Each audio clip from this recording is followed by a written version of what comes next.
Hello and welcome back to the platform of Fire Engineering with me, Mohammed Al-Hamad.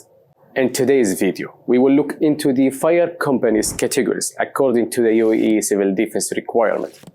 We'll explore the various categories, discuss their differences, and uncover the conditions necessary for these companies to obtain the license in UAE. So ready to enhance your knowledge in the fire engineering? Let's get started.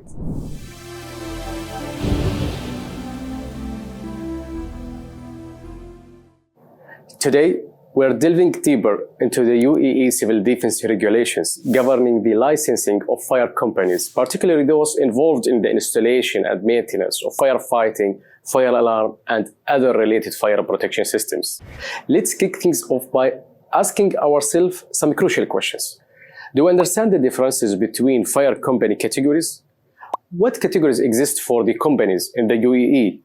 And what limitations are associated with each category? According to the UAE Fire and Life Safety Code of Practice 2018, specifically in Chapter 18 concerning the responsibilities of stakeholders, there are a total of 8 categories for companies that require license. Among these categories, we'll focus today on Category A, B, and C, which pertain to fire alarm, firefighting, and other fire protection systems. The primary differences between these categories revolve around the number of licensed technicians and engineers required by the civil defense, as well as the limitations related to the height and area of buildings a company can manage. To illustrate, Category A companies have no restrictions on the area or height of building they can handle. So always remember that Category A companies can work on buildings of any height and any area, like a building with 50 floors. These details are clearly outlined in the UAE Fire Code that Category A company can work on any buildings of any height and any area.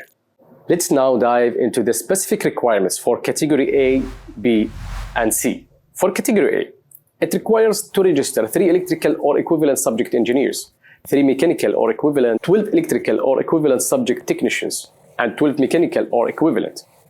For Category B, the required number of team will be less. The installation and maintenance company registered under this category requires 2 electrical or equivalent subject engineers, 2 mechanical or equivalent, 8 electrical or equivalent subject technicians, and 8 mechanical or equivalent.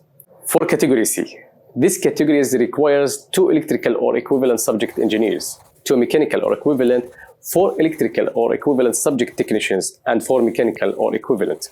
Now that we understand the minimum staffing requirements for each category, let's talk about the limitations concerning building height and area. Different buildings, like Burj Khalifa, high-rise towers, or like a mall, have a different requirements compared to smaller ones. These variations are based on area and height limitations.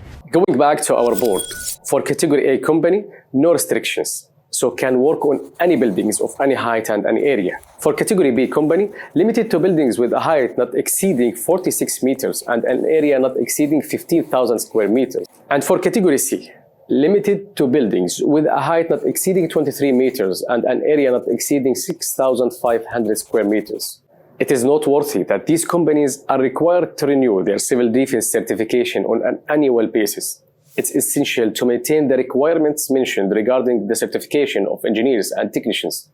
Otherwise, the company's category may be downgraded to the next lower category.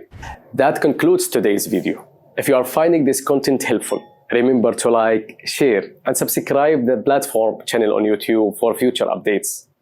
As well, I will keep the link in the description for the Instagram page, Telegram group, and to connect with me on LinkedIn. Keep learning. Stay safe. Until next time, stay tuned for the next video by the platform of Fire Engineering with me, Mohammed Al-Hamad.